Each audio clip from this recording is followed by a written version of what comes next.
أعوذ بالله من الشيطان الرجيم. بسم الله الرحمن الرحيم.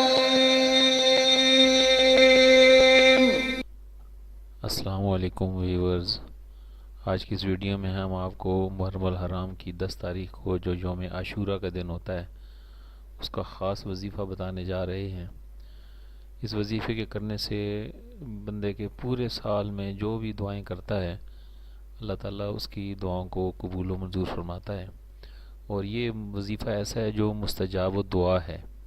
اس وظیفے کے کرنے سے کوئی بھی اللہ کا بندہ چاہتا ہو کہ سارا سال اس کی دعائیں قبول ہوں اور اللہ کی دربار سے وہ اپنی خواہشوں کے مطابق انعامات حاصل کرے، تو اس کے لیے یہ وظیفہ ہے۔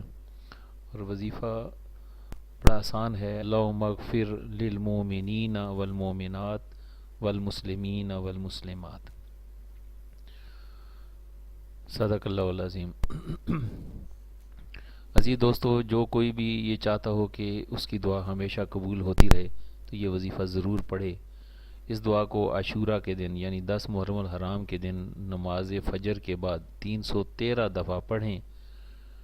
اول آخر درود شریف کا ورد بھی کریں 11 بار، انشاءاللہ تعالی ایک سال کے لیے دعائیں قبول ہوں گی۔ یہ ایک مجرب عمل ہے جو محرم الحرام کے مہینے میں عاشقان رسول کیا کرتے ہیں۔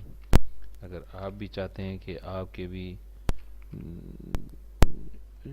دعائیں قبول ہوں اور حاجتیں پوری ہوں تو آپ کو یہ وظیفہ پڑھنے کے لیے آپ کو بہت آسان ہے، بڑی آسانی کے ساتھ آپ اس کو پڑھ سکتے ہیں، اور انشاءاللہ تعالی اللہ آپ کے لیے آسانیاں کرے گا۔ السلام علیکم ورحمۃ اللہ وبرکاتہ۔